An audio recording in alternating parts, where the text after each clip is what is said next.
be seated.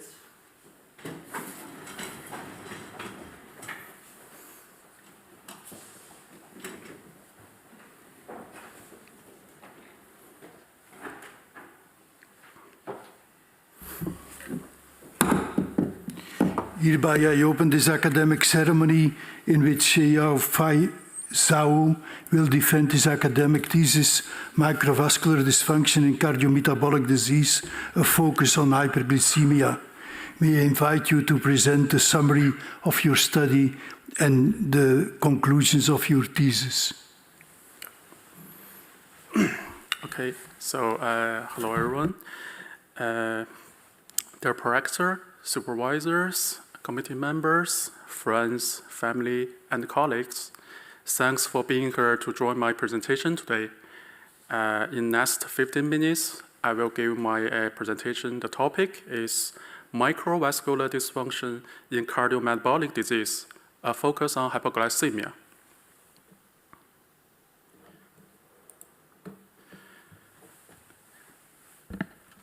So cardiometabolic disease are interconnected, both cardiovascular disease and metabolic disorders, driving global mobility and mortality. As its name suggests, cardiometabolic disease has a cluster of disease and disorders such as brain disease, heart disease, and peripheral disease.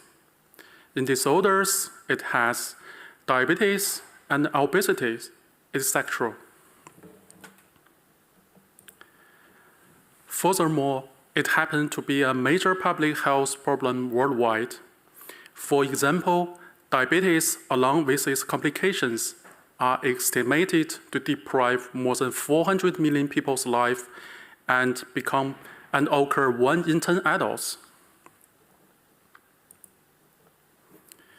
Therefore, effective prevention and treatment is immediate. Scientific research can help us get more knowledge about cardiometabolic disease, such as developing medication and identifying major risk factors. Recently, scientists suggest that microcirculation may play an important role in the development of cardiometabolic disease.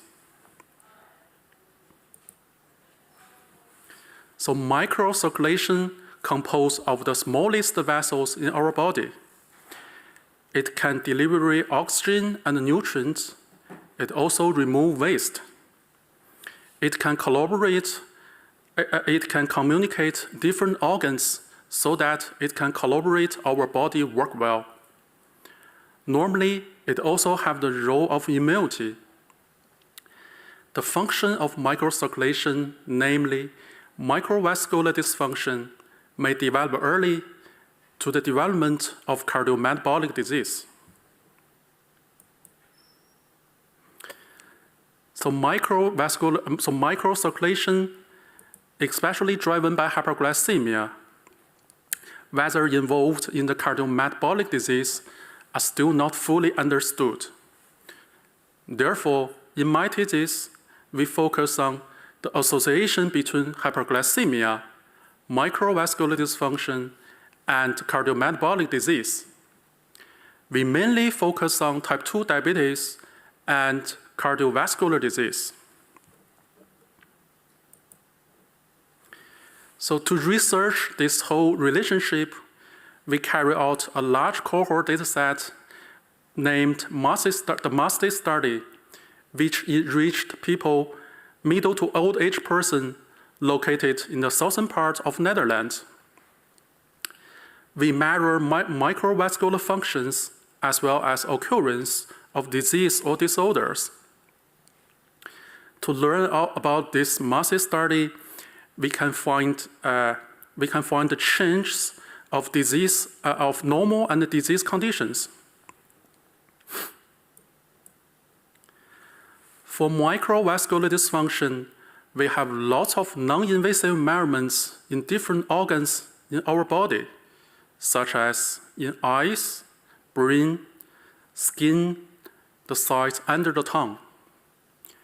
We also have urine and plasma samples.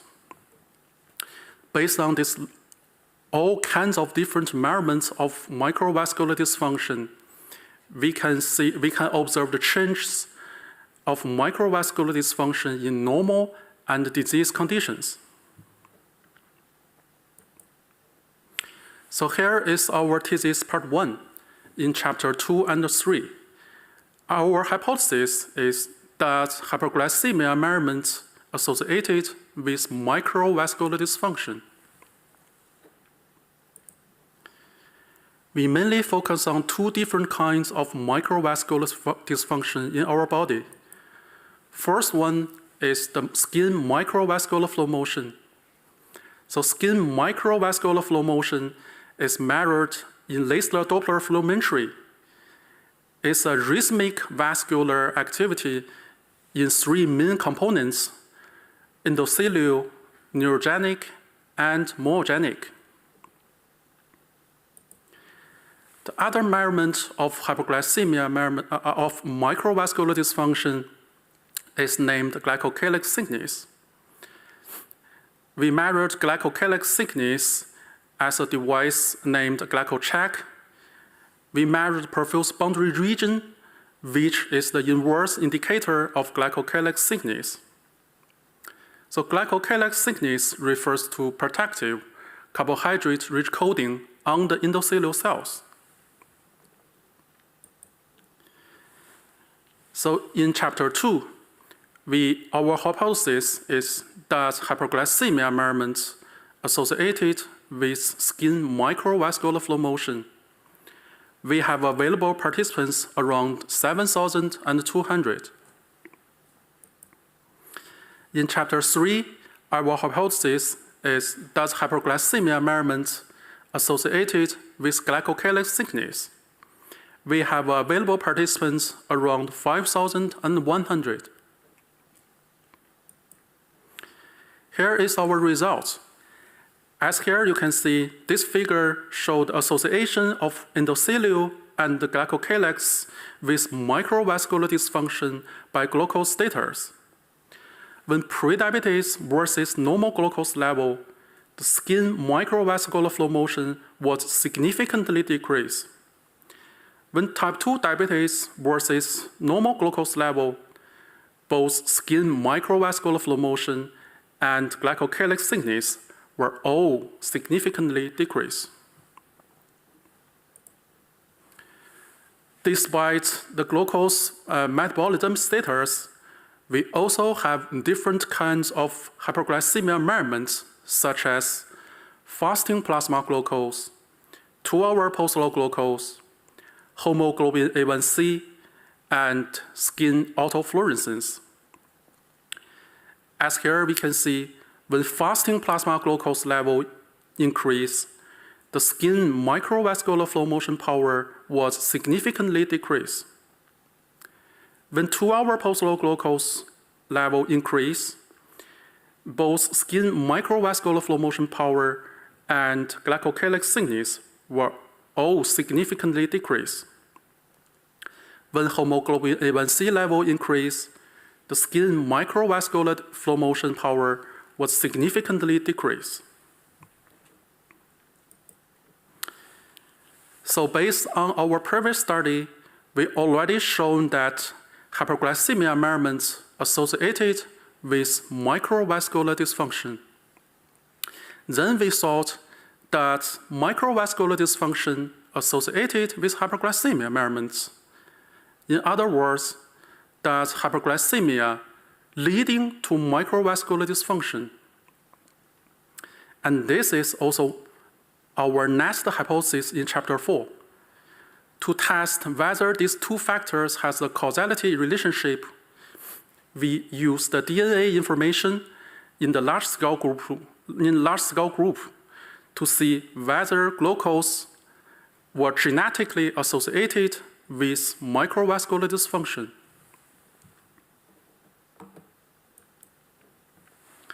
So here is the results. As here you can see, there is a lot of Mendelian randomization results.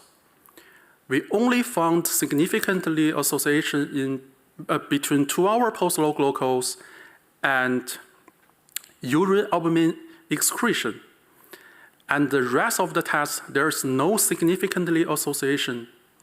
Even though we found 2-hour post-load glucose was significantly associated with urine albuminuria excretion, the association also disappeared when we do the additional analysis. Therefore, in our study, we did not show that hyperglycemia measurements really leading to microvascular dysfunction. The next is our part 2 of my thesis, chapter 5. Our hypothesis is, does microvascular dysfunction associated with cardiovascular disease? We use a microvascular dysfunction composite score to assess whether there's a systemic vascular health. We trace the large cohort study over 10 years follow-up to see whether microvascular dysfunction was involved in the development of cardiovascular disease. Here is our result. This figure shows the cardiovascular disease risk over 10 years by microvascular dysfunction composite score. The x-axis shows the years of follow-up. The y-axis shows the cumulative incidence of cardiovascular disease in 10 years.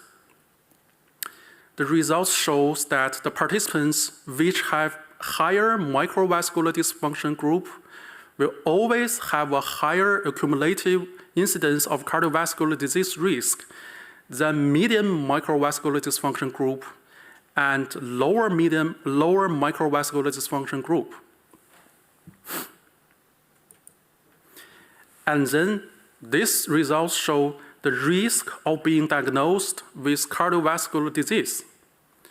So first, in our thesis, we found that microvascular dysfunction was independently associated with cardiovascular disease. And meanwhile, in the specific disease, we found that microvascular dysfunction composite score was associated with peripheral artery disease. When microvascular dysfunction unit increase 1 unit, the total cardiovascular disease will increase around 10%.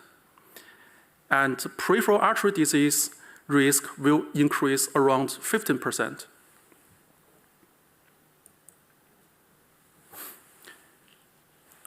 Here is our summary. In chapter 2, 3, and 4, we shown that hyperglycemia measurements associated with microvascular dysfunction, even though in chapter 4, we do not show that hyperglycemia measurements really leading to microvascular dysfunction. In chapter 5, we showed microvascular dysfunction was associated with cardiovascular disease. To understanding this whole relationship is critical for early detection and prevention strategy. Thanks for your attention. 谢谢. Now I will give back the word to the director. Thank you for your presentation. The opposition will be opened by Professor Brouwers, Professor Internal Medicine and in particular endocrinology and metabolic disorders at this university. Professor Brouwers was also the chairman of the assessment committee. Thank you. So dear candidate, I would like to first congratulate you with a very nice thesis. You used state-of-the-art methods to study, I think, important relationships also for clinical practice. I enjoyed reading your thesis. I also would like to congratulate your promotion team in succeeding in this very nice thesis. I would like to start off with a proposition. I would like to invite one of the panelists to read out proposition number 3. Mendelian randomization analysis do not support a causal relationship between hyperglycemia and microvascular dysfunction. Yes, thank you. So that relates to chapter 4, and I really like that chapter because in that chapter you not only did observational studies, because that was the main part of your thesis, but you also conducted a Mendelian randomization study to really find out, is there a causal relationship in the things that I studied? And while listening to your very nice presentation, I got even more puzzled because in the end, in your conclusion, I still see an arrow from the sugar to the microcirculation, but that is not supported by your Mendelian randomization. So what is your conclusion and what is your interpretation of the Mendelian randomization study? Okay, dear esteemed opponent, thanks for your question. Yes, in chapter 2 and 3, we do the observation analysis, and in chapter we want to see whether there's a causality relationship between hyperglycemia and microvascular dysfunction. We do the Mendelian randomization analysis. Yes, even though we do not see the significant association in Mendelian randomization analysis, but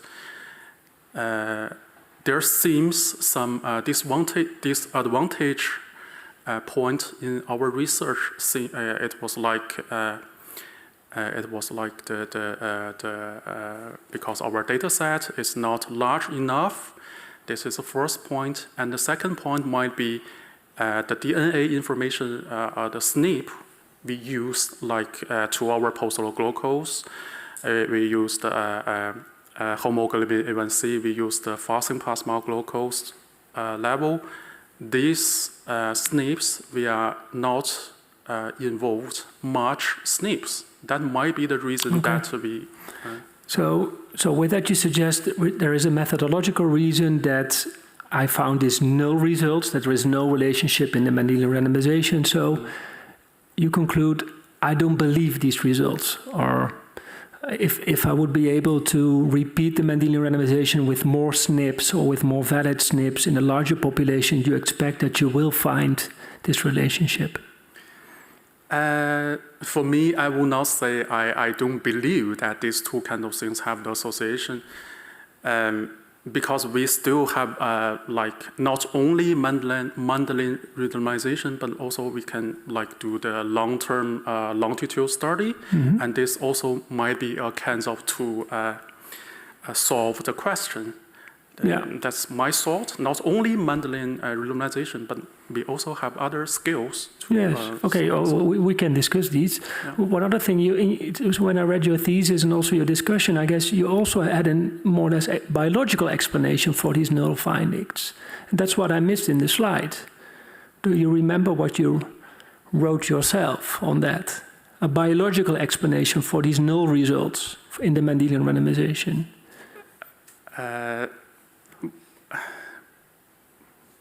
I can help you out. So you wrote yourself that it could be that perhaps the relationship is the other way around. So that microvascular dysfunction leads to problems with glucose.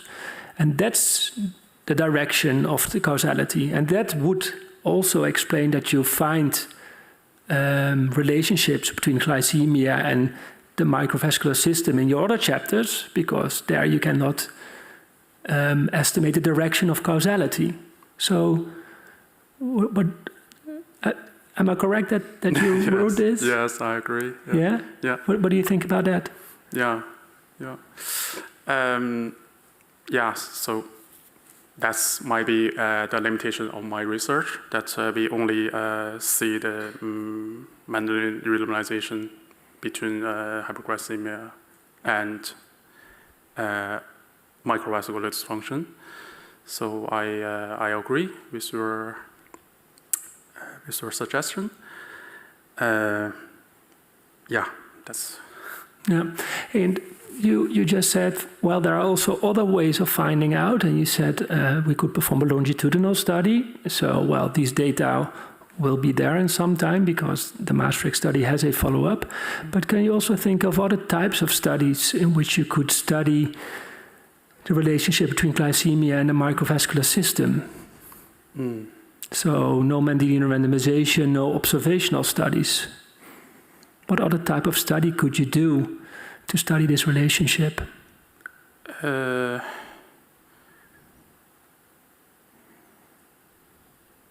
Uh,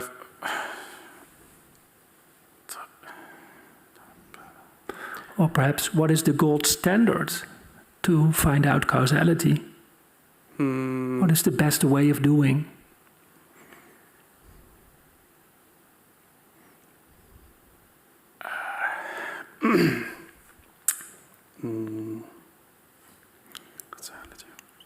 I can help you out a little bit. So you could perform an experiment. Not? Yes. Yes. Yeah. So you could lower plasma glucose and see what happens. Are you aware of any of these studies that have been conducted in the past? So just intervention studies, give patients with diabetes a pill and see what happens with microvascular disease or microalbuminuria, what you studied in your thesis. Are you aware of what these studies showed? Yeah, in my thesis, I didn't involve the animal study, so. No, not necessarily in animal study, but in humans. So in humans, we can give them pills, large cohorts. And of course, I understand that you did not study that, but of course, there is data. So I'm just trying to think with you, if you performed an observational study that showed a relationship, you did a Mendelian randomization study, no relationship, but there are also other types of studies in literature, and that perhaps can help you out in the conclusions that you made. Yeah. So, and one of these studies are intervention studies, so randomized controlled trials. And are you aware of any of these studies that lowered glucose and what happened with, for example, microalbuminuria? Yes. Yeah. But do you know these studies? Yeah. So not. I think you are right. Not only the observative study, but also like some intervention study. Yes.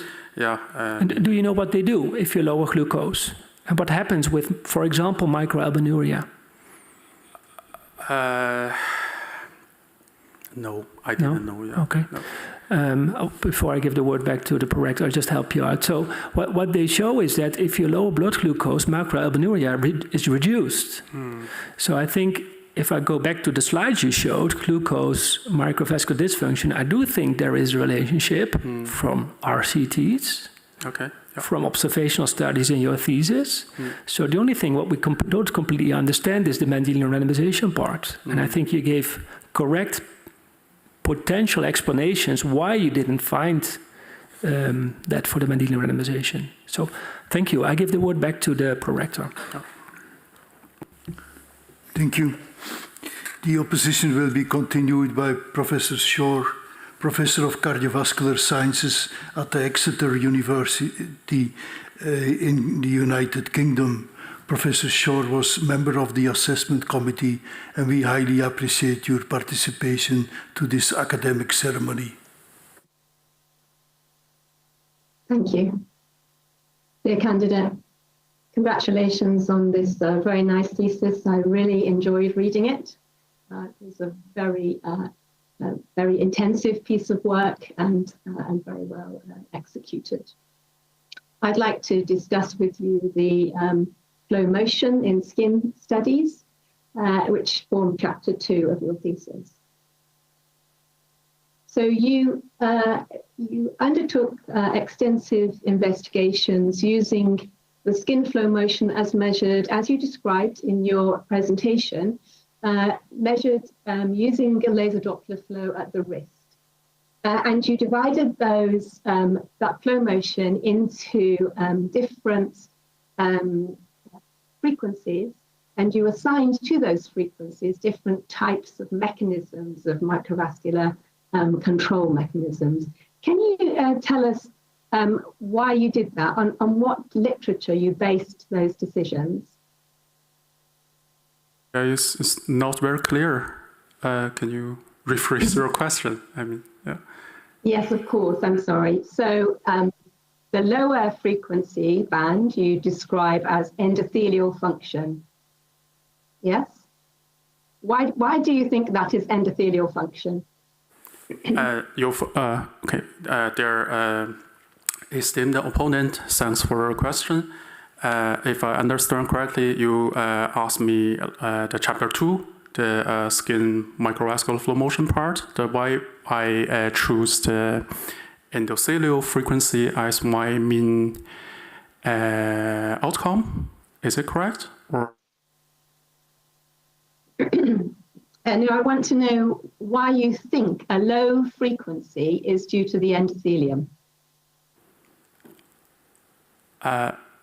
okay. Is there evidence in the literature that might suggest that these low frequency waves are due to the endothelium, for example?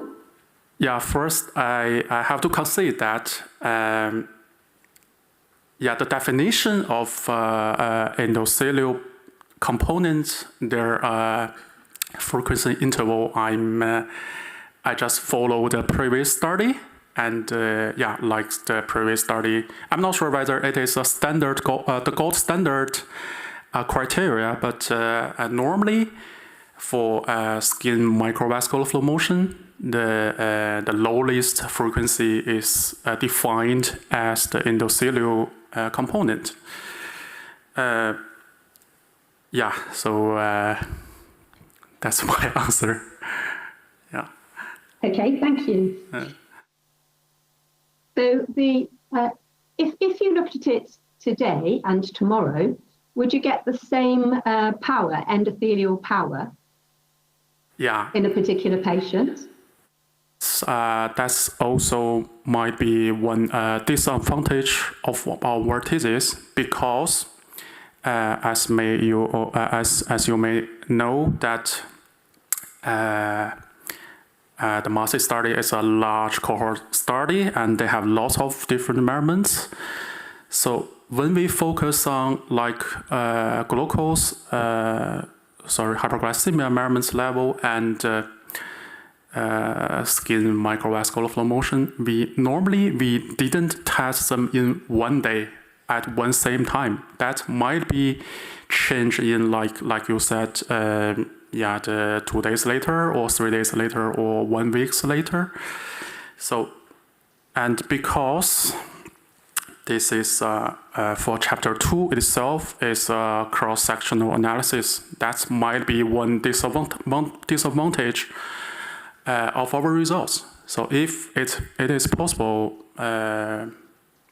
if we can involve like some time variables, like the duration, like test several times, we might get some much more precise results. Yeah. Thank you. Thank you. So you analyzed your results in 2 ways.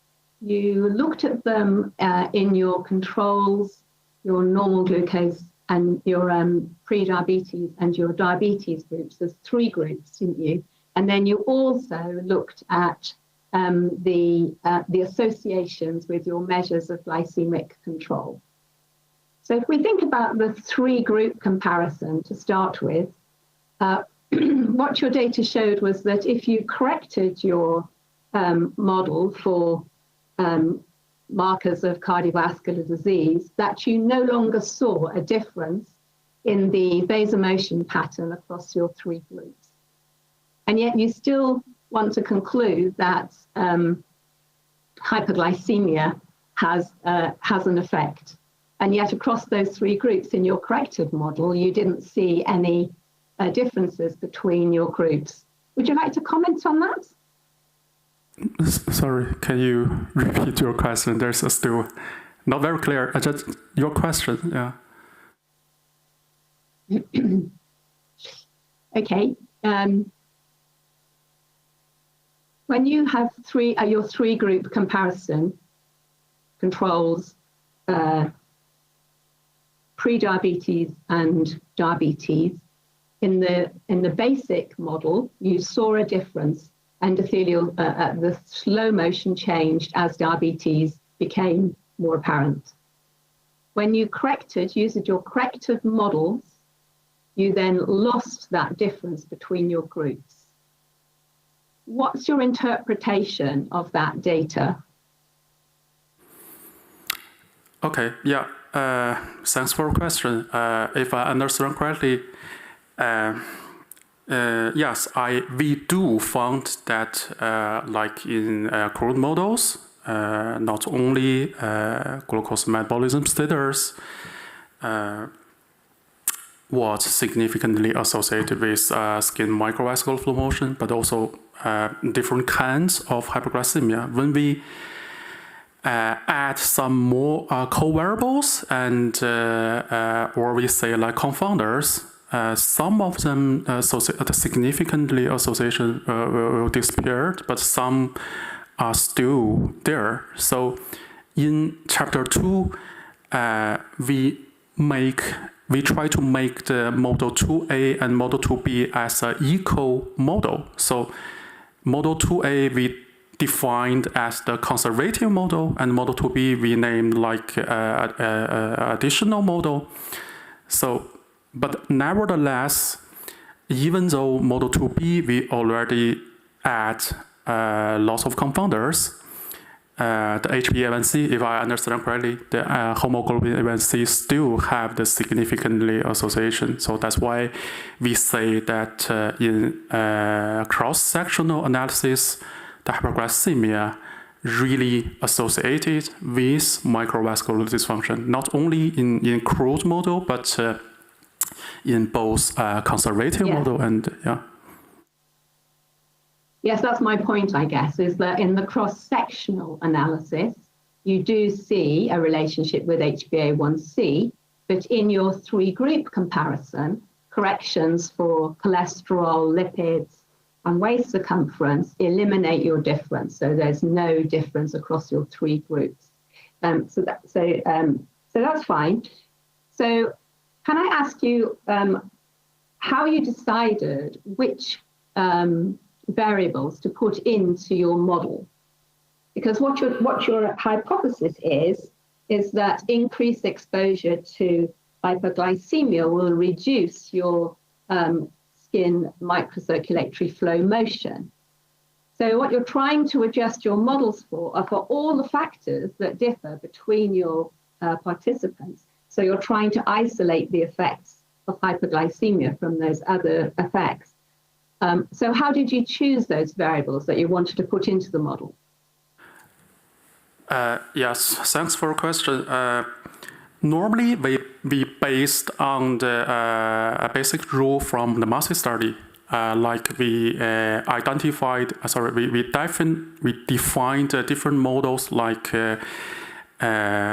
general models, and then we add some lifestyle factors, and then focus on because we have different topics. For each topics, we extra add some additional confounders or covariables in our next steps. But I mean, basically, we have the first layer is general variables, and the next layer might be the lifestyle factors, the basic parameters in our body. And in the next, or we say the last model, there can be some extra variables or factors that depends on our topic. So in this topic, in chapter 2, we extra add. I'm not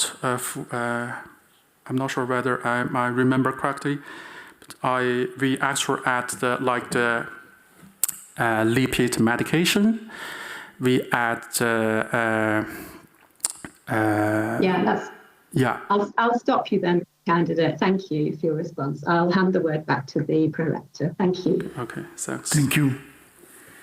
The opposition will be continued by Dr. Ehringa, Associate Professor of Physiology at this university. Dr. Ehringa was also a member of the assessment committee.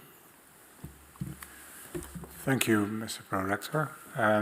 Mr. Candidate, I'm very happy to congratulate you first on this product of beautiful work, part of a beautiful long-standing line of research in the Maastricht study. And this is also an extended complement to your supervision team, which have been very much part of this tradition. So, of course, these compliments, I'm not why I'm here only.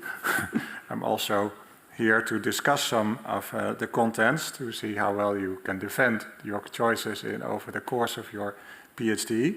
And I would like to start with one of your propositions, which triggered my attention, and this is proposition 6. So if one of your parents would like to read it out loud.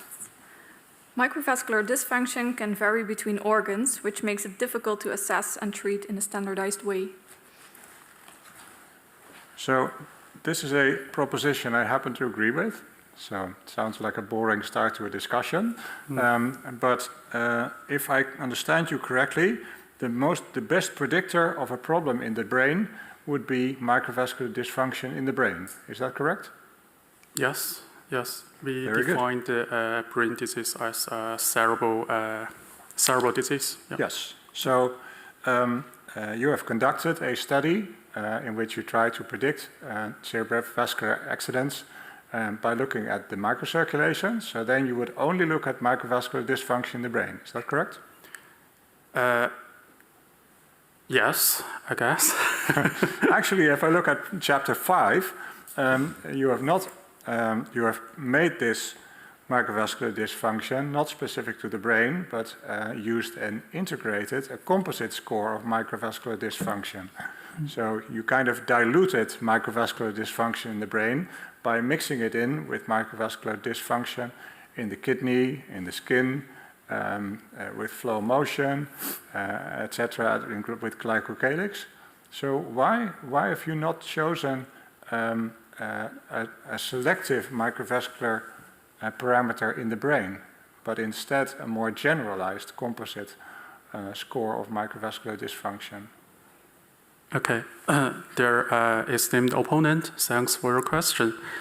In my chapter 5, we do microvascular dysfunction composite score as because in the separate pre-analysis, we do found some microvascular dysfunction was associated with cardiovascular disease, but some are not. So that might be an inspiration to tell us that the microvascular dysfunction might be in different organs. So the different organs, the indicator itself might have different results. So that's why we want to calculate this microvascular dysfunction composite score to treat different organs' microvascular dysfunction measurements equally. That's why we choose, if I remember correctly, we choose 10 measurements of microvascular dysfunction, not only in brain, but also, like you said, in the kidney, in skin, in different organs. Yeah. Yeah. So that's why we not only treat the brain microvascular dysfunction measurements, but also like different organs. We want to see whether there is a systemic results associated with cardiovascular disease. I see that. So there might be a generalized therapy for microvascular dysfunction then. But still, it seems, don't you agree with a little contradiction between the outline, the composite score as a starting point for chapter 5 and your proposition 6? Or do you think they're in perfect agreement? That's also a possibility. Yeah, so I do agree that there is still a limitation because this definition is only made by ourselves. There's not much reference in previous study, and in fact, I guess, or I say I do agree that in different organs they have different influence, or we say they have different results. Like if we do some intervention in kidney or in eyes, they might be much more vulnerable than other organs of the rest of our body. So Yeah, but I'm not sure whether it is only exists in brain. But I do see some previous literature is that in eyes, in kidney is much vulnerable than the rest organs of our body. Yeah. So that's an interesting point you make. Yeah. I'm looking at the prorector. Do we have a minute left for one more question? So because if you're considering a composite score of a generalized microvascular dysfunction, if it's generalized across the body, then there must be systemic causes to this microvascular dysfunction as well. Do you agree with that? Yeah, I agree. Okay. And what would those be in your opinion?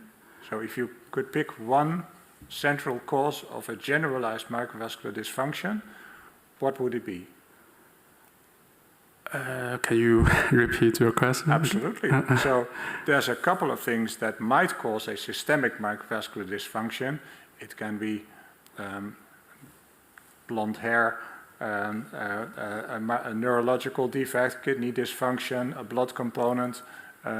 It can be anything, but it should affect microvascular dysfunction at different sites in the body. Different sites in the body? Yes. So if there's a generalized microvascular dysfunction, there should be a causal factor that affects microvascular function in the brain, in the retina, in the skin, everywhere.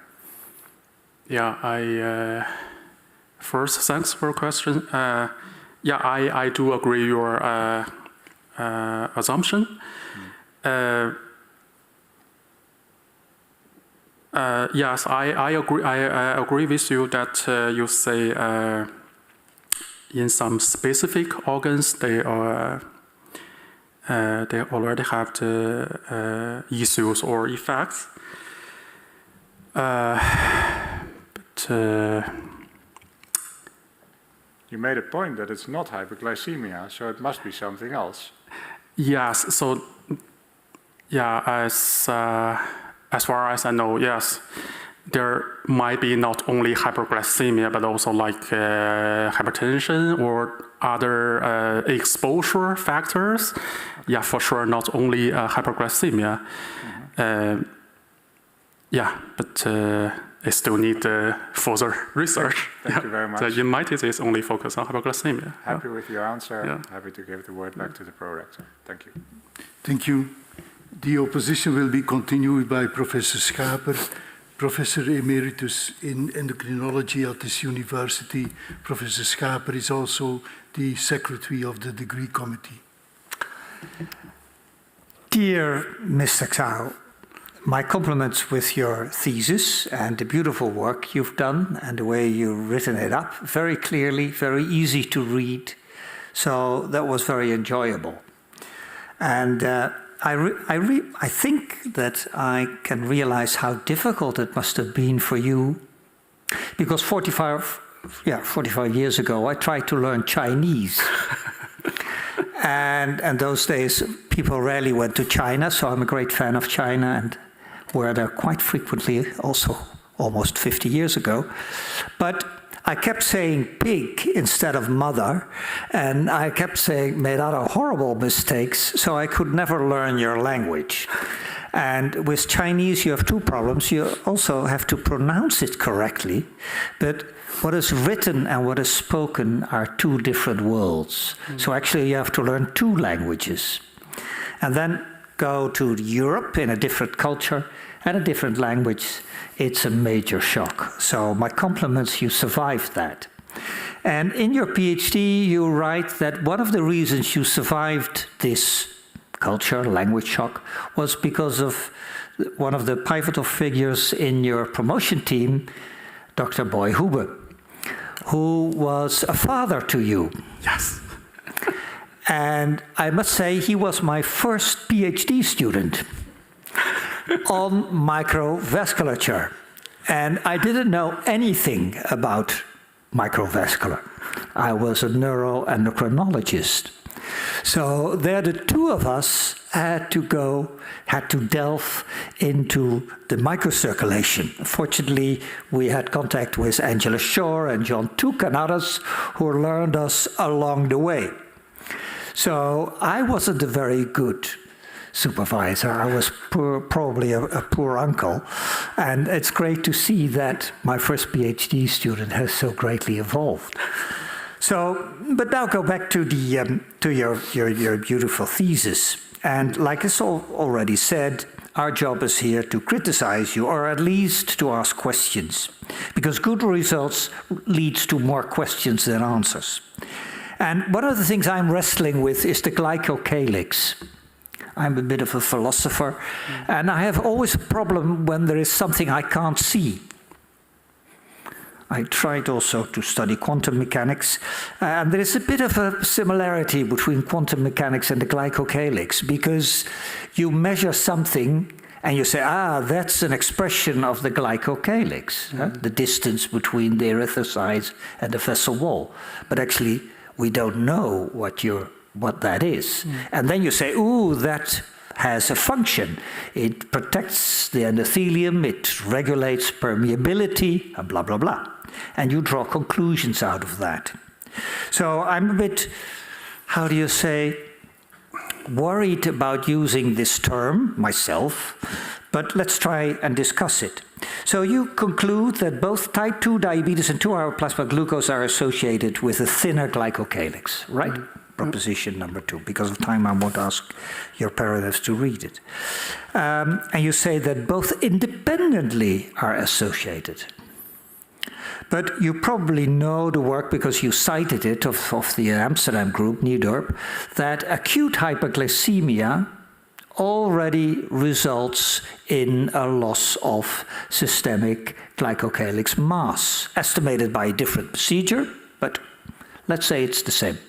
So acute hyperglycemia already affects the glycocalyx, which has a rapid turnover and responds to dietary interventions.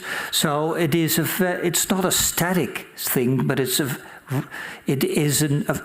in flux. So could it be that the association you found of type 2 diabetes was not independent, but was solely the fact that patients with type 2 diabetes have higher glucose levels after a glucose load? So in your analysis, did you put type 2 diabetes as a confounder? Yeah, so there esteemed opponent, thanks for your question. In fact, when we do the pre-analysis, we do exclude the type 2 diabetes person and in our large-scale group. And then we found there's similar results. So, and then we think that we still put the type 2 diabetes in our we still add the type 2 diabetes as not the confounder. We still do as our old ways to do the regression analysis. But if I may interrupt, did you also do it the other way around? That in your association study with diabetes, when you looked at the fact of diabetes as an independent factor, did you then also introduce as a potential confounder 2 hours hyperglycemia? Yes. Because I couldn't read that in your statistical methods. As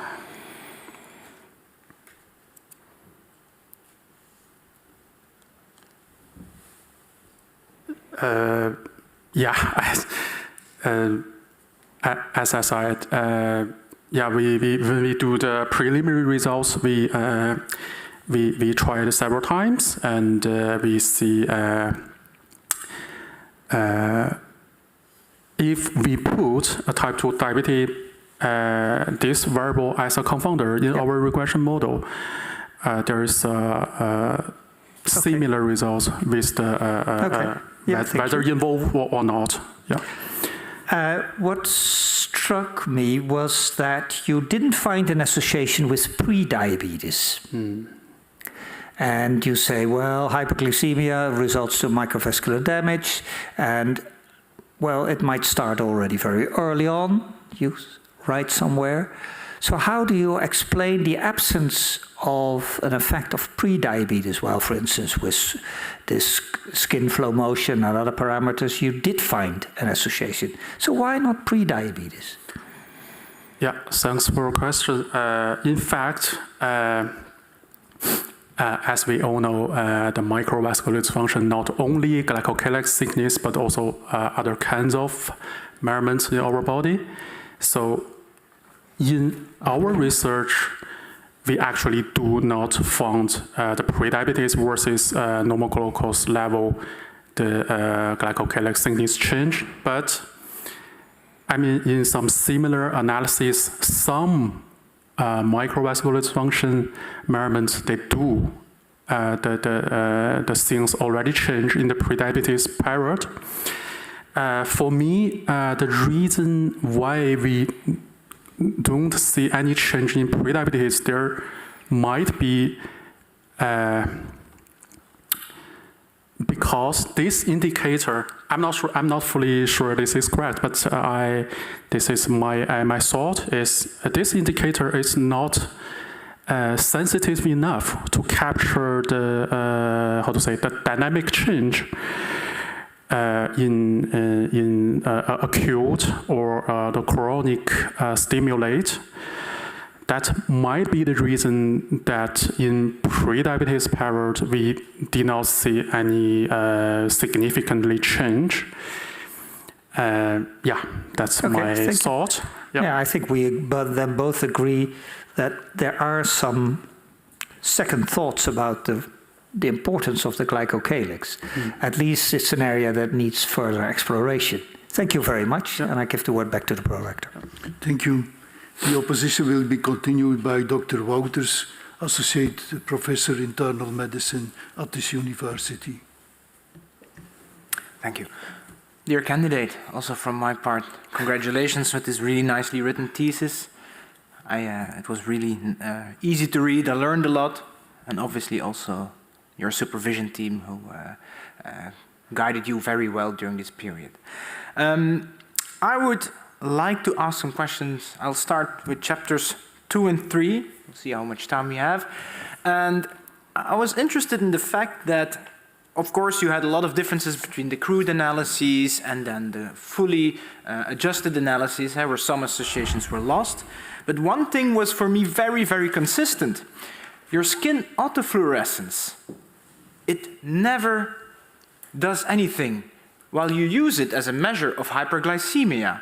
So I'm just wondering, what are you measuring with skin autofluorescence here? And is it actually a good marker of hyperglycemia? Okay, thanks, dear esteemed opponent. Thanks for your question. Yes, so we, as you said, in chapter 2 and 3, we also measure the skin autofluorescence, and we do not see any significantly association between any outcomes. So in fact, for me, I would not say this skin autofluorescence is not a good indicator, but actually we have some limitations. First, in Maastricht study, we have this variable in a very small sample size. It's only, if I remember correctly, it's only less than 2,000 participants. It's compared with our 7,000 or 8,000 participants. It's a very small data set. This might be the first reason. And the second reason might be this skin autofluorescence is an indicator of advanced glycocation underproduct. So this indicator seems, for sure, it still belongs to hyperglycemia. But I mean, this indicator seems like in the final or last steps of the metabolism of the hyperglycemia. So this skin autofluorescence measured AGE indicator might not sensitive enough to capture the change as hyperglycemia measurement. So even though we involved this in our regression model, not only skin microvascular flow motion, but also glycocalyx thickness, but we do not find any change. There might be the reason. Okay. Yeah. Could it also be that is skin autofluorescence, you think, only affected by hyperglycemia, or might there also other factors affect skin autofluorescence, and may that be a reason that you also dilute results? Yeah, might be, I will say. Yeah, even though I don't know the exact mechanism of this, but yeah, I do agree with you that there might be delete our delete the results. Yeah. So based on that, do you think it's worthwhile to include the other 7,200 measurements? If you think the power issue might be... So what do you think? Okay, let me rephrase. Do you think it's more the power issue or the issue that it's not sensitive enough for hyperglycemia and that maybe it's both, but if you have to choose one, which one would you choose? Okay, if you really want me to choose one... I really want you to choose. I prefer this one. It's not a really good indicator. Okay, so the second. Yeah. Okay.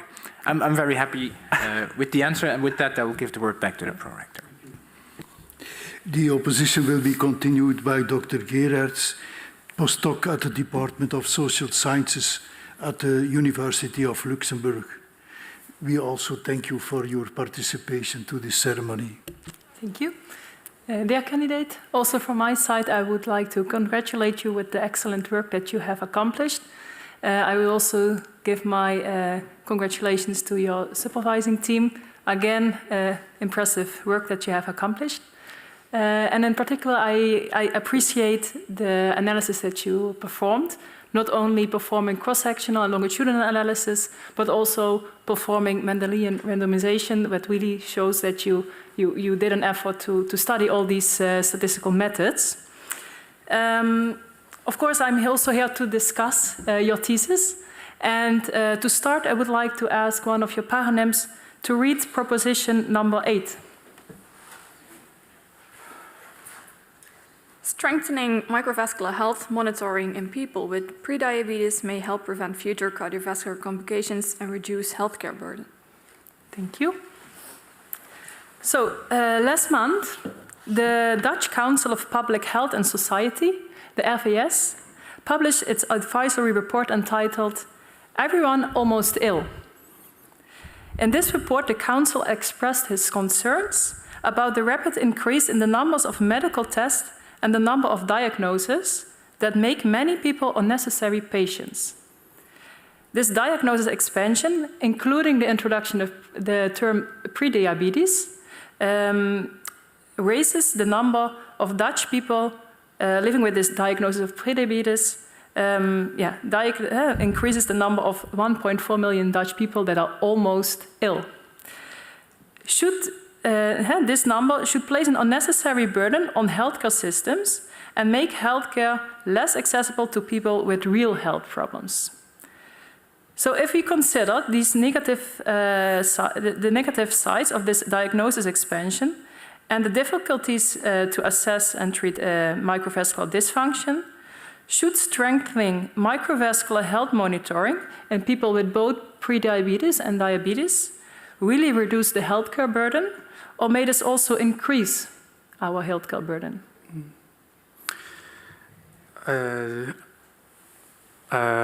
Their esteemed opponent, yeah. So it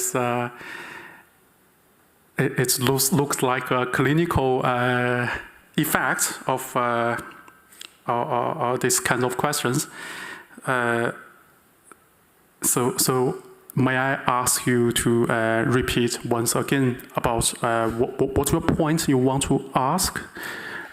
So if we talk about prevention, like you can have primary prevention, secondary prevention, tertiary and prevention. So, of course, you want to prevent everything you can. Mm-hmm. But I think the report and the concern that the Council expressed is that sometimes you need to make a cutoff. So indeed, we consider this large number of people who are living with prediabetes as patients. So if we better monitor them, we can prevent them to become more ill.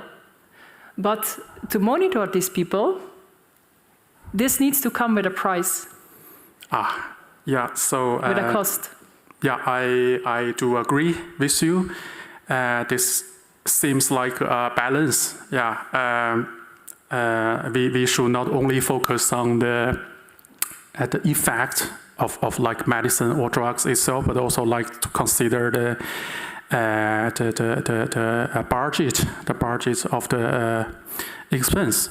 So for sure, I do agree with you. But if you really ask me how to solve this, my thought is like, we not only treat like medicine, but also we can like do some physical activities. We can like do some lifestyle changes.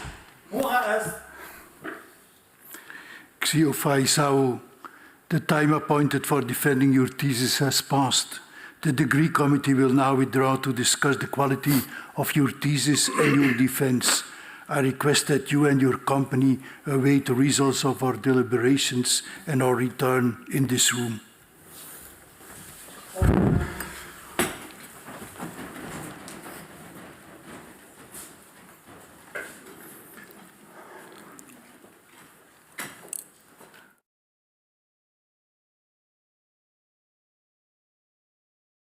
The PhD defense has now ended. The degree committee will debate the candidate's performance behind closed doors. This process usually takes about 10 minutes.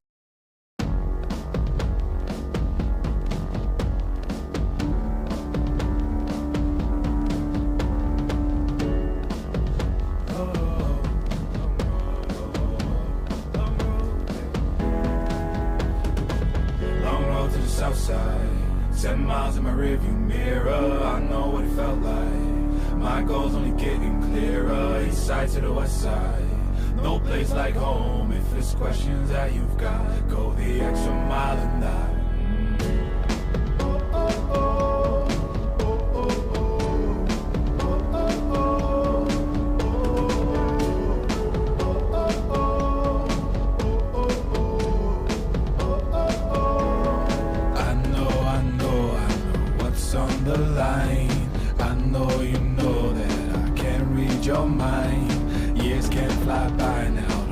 All your time, 'cause I'll go the extra mile. Long road to the south side, 10 miles in my rearview mirror, I know what it felt like. My goal's only getting clearer, east side to the west side. No place like home, if it's questions that you've got, go the extra mile and die. On the dash, got my laces tied. Long road, I don't waste no time. Break rules because fate decides. With the team and we chase the light. I make a move, fall down, shake it off. I hate to lose, bad branch, break it off. No room for negativity, praise and love. Prepare for deep part cause we're taking off. Take the mileage, traveling so far from home. Gathering knowledge, other connections. I put the time in to get everything I ever hoped for. It's a challenge and we all in. It's a better future that we go for. Even though these nights seem long, I know that I am never on my own. Know you won the battle once you roll.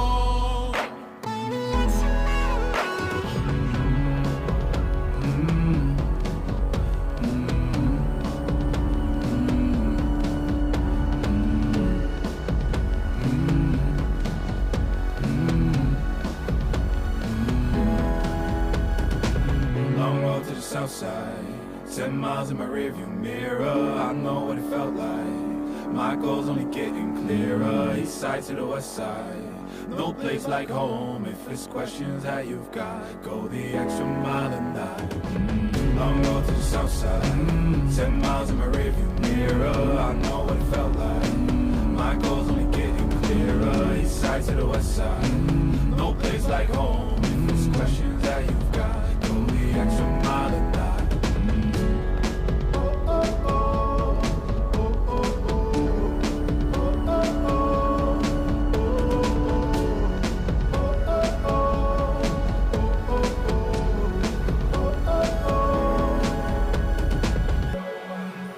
on the line.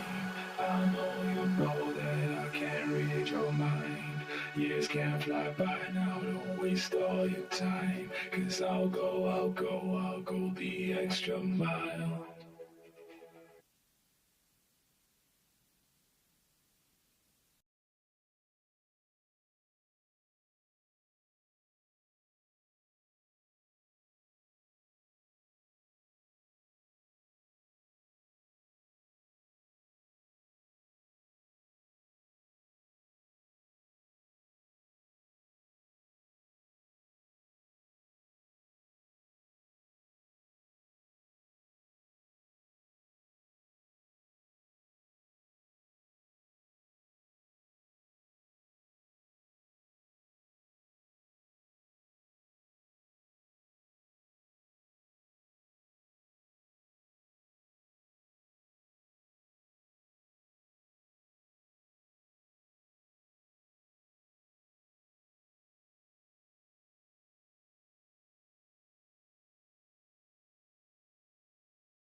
Xiaofei Zhao, the degree committee here present has assessed the quality of your thesis and your defense. In view of its positive verdict and taken into account your previous qualifications, the degree committee has decided to grant you the degree of doctor. Dr. Huben is authorized to confirm upon you this academic distinction in accordance with Dutch university custom.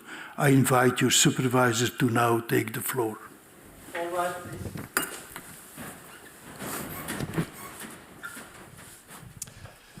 Do you promise to work in accordance with the principles of scientific integrity at all times, to be careful and honest, transparent, independent, and responsible? Yes, I promise.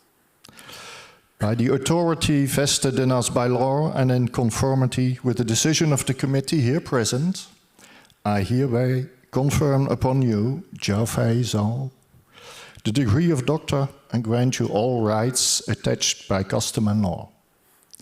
As evidence of this, I now present to you the degree certificate signed by the rector, the secretary, and all the other members of the committee, and affixed with the official seal of the university.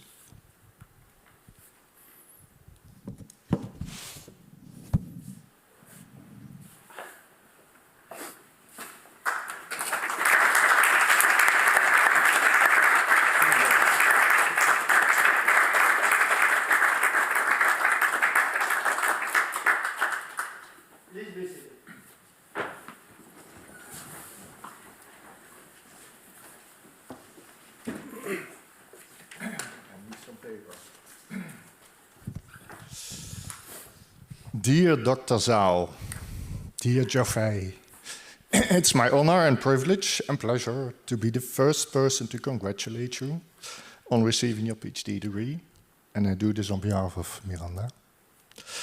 This is a remarkable milestone for you and for us as well. And you did a very great job, and I hope you feel proud of it. So, pursuing a PhD journey is not a walk in the park. And yours also demanded its fair share of blood. Most of the blood was in the microcirculation, but a lot of sweat and tears as well. But you never shied away. From day one, you brought quiet determination, and you focused on your work, and you saw it through. I still remember when we began this all, it was back in 2019, after having other successful collaborations with CSC students, we decided to make a new project proposal and find a new candidate for that. At that time, you were already pursuing a PhD in China. You were already 2 years on the go, but on a very different topic. Microbiology, I guess it was. Yeah. But you wanted to change. You wanted to do something clinical. And after several Skype meetings, you were selected to be the candidate. And then the good news came, the CSC grant was awarded, so we could start. You arrived in Maastricht in December of 2020, right in the heart of the COVID time. So the COVID crisis, and everything was closed, and we needed to work from home and stuff like that. And starting a new job in a new country, it has already been mentioned also by Professor Schaper. It's a challenge, and certainly in these circumstances. So that made it very hard, I guess, to start. And you couldn't even meet your colleagues yet. But despite all of this, you managed to settle in and to make some friends in your apartment and to find your way. And that was good. And the research itself was also not so very easy to do. It was a lot of work. and you tackled enormous data sets. It has been mentioned. I mean, for the flow motion, it was almost 7,500 measurements you needed to analyze and to clean and stuff like that. And the same for the glycocalyx, over 5,000 images and videos. Hours and hours you were working on that, analyzing, cleaning and checking. And I remember you often seeing with red eyes, square eyes even, from the computer screen. But you did not complain. You simply got on with it. And your dedication has really made a change for that.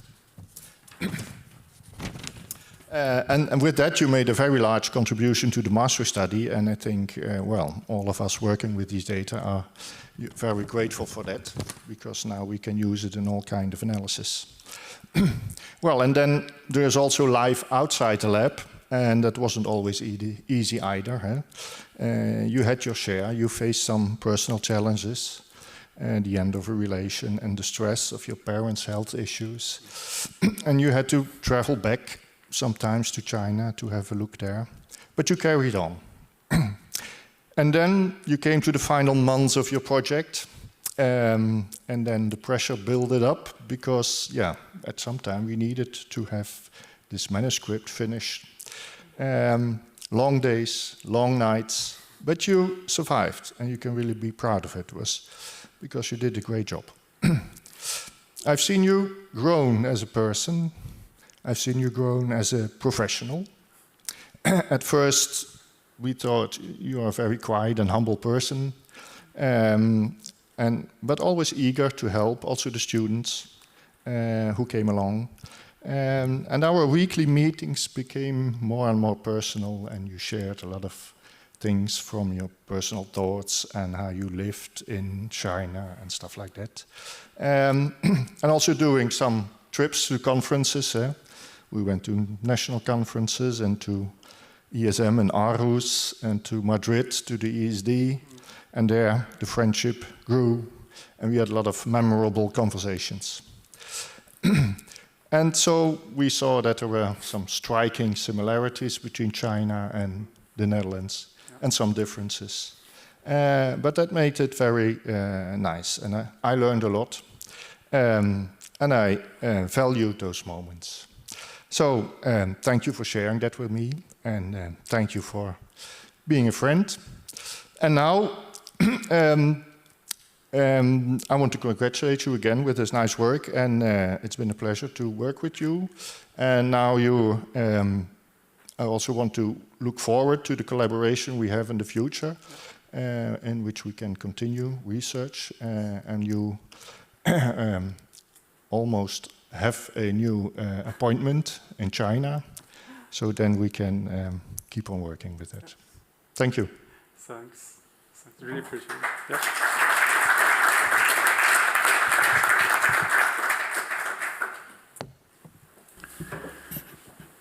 Dear Dr. Zhao, also on behalf of the Maastricht University and the Board of Deans of this university, it's a pleasure to congratulate you with this new degree. As already mentioned by your supervisor, we wish you also all the best in your future academic and scientific career. Hereby, I will close this session. Before after closing the session, we will take a picture with the new doctor in front of the screen so that Professor Shore can also join. And after that, we will make a picture on the stairs in the central hall. Hereby, I close this academic ceremony.